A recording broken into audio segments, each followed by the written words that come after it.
Você não está prestes a ouvir apenas uma história triste, você está prestes a receber um alerta real, um alerta que a ciência já conhece, mas que a sociedade insiste em ignorar. O que aconteceu com o cão comunitário Orelha, na Praia Brava, não é apenas um crime contra um animal indefeso, é um retrato cru de uma mente humana quando algo essencial falha. E quando isso falha, o perigo não para nos animais. Vamos ao ponto central. Espancar um cachorro até a morte não é raiva momentânea, não é brincadeira que passou do limite, não é coisa de adolescente. A neurociência chama isso pelo nome correto: crueldade deliberada. E esse termo existe porque esse comportamento segue um padrão. Na neuropsicologia, a crueldade deliberada contra animais é um dos marcadores mais claros do transtorno de conduta, especialmente quando surge na infância ou adolescência. Isso não é opinião, é classificação clínica baseada em décadas de estudos. Esse comportamento não nasce do nada, ele nasce de um tipo específico de funcionamento mental. E aqui é importante quebrar uma ilusão comum. Isso não é julgamento moral, não é xingamento, não é rotular alguém como monstro, é reconhecer um sinal. A ciência mostra que indivíduos que apresentam esse padrão tendem, com o tempo, a desenvolver traços antissociais mais profundos: frieza emocional, manipulação, ausência de culpa e desprezo pelo sofrimento alheio. Agora olhe para o cérebro. No cérebro saudável existe um freio. Esse freio se chama córtex pré-frontal, é ele que permite empatia, avaliação de consequências, autocontrole. Quando esse sistema funciona, a violência é interrompida antes de acontecer, mas quando ele falha, algo perigoso assume o controle: a amígdala cerebral.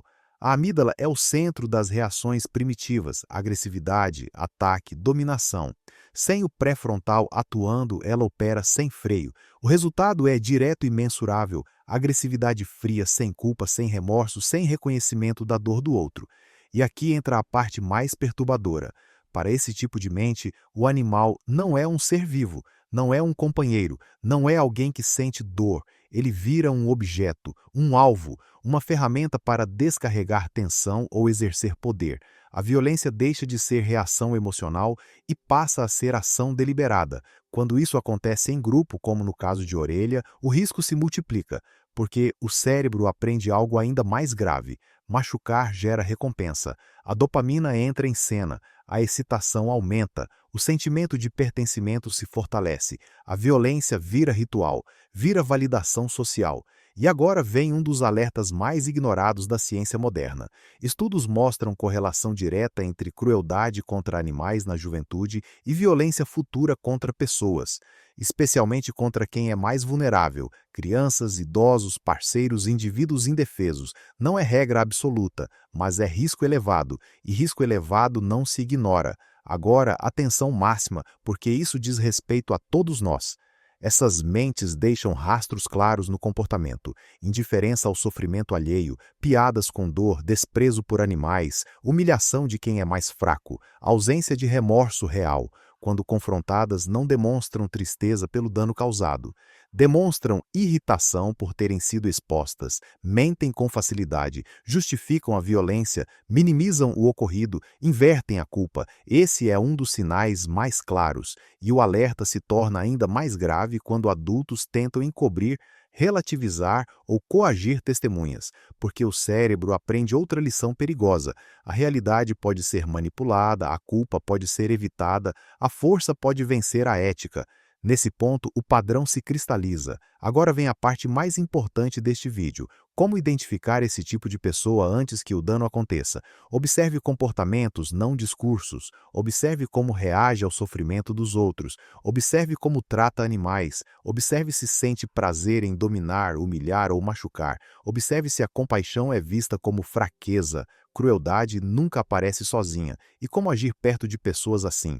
Primeiro, não romantize, não relativize e não confronte emocionalmente. Esse tipo de mente não reflete sob confronto emocional, ela reage como desafio. Segundo, estabeleça limites claros, não confie tarefas de cuidado em animais, crianças, pessoas vulneráveis, a quem já demonstrou desprezo pela dor alheia. Terceiro, mantenha distância funcional. Educação não exige proximidade, convivência não exige confiança. Quarto, proteja os mais vulneráveis. Se esses sinais aparecem em ambientes familiares, escolares ou comunitários, a conduta correta é registrar, alertar responsáveis e acionar estruturas adequadas. Silenciar não é neutralidade, é exposição ao risco. O caso de Orelha não é apenas uma tragédia local, é um estudo real, vivo, sobre como reconhecer mentes potencialmente perigosas antes que o dano se espalhe. Onde a compaixão morre primeiro nos animais, ela tende a morrer depois nas pessoas. Ignorar sinais não é tolerância, é negligência. Compartilhar informação não é sensacionalismo, é proteção. Proteção dos animais, proteção das crianças, proteção da sociedade. Observe, reconheça e nunca trate crueldade como detalhe, porque nunca é.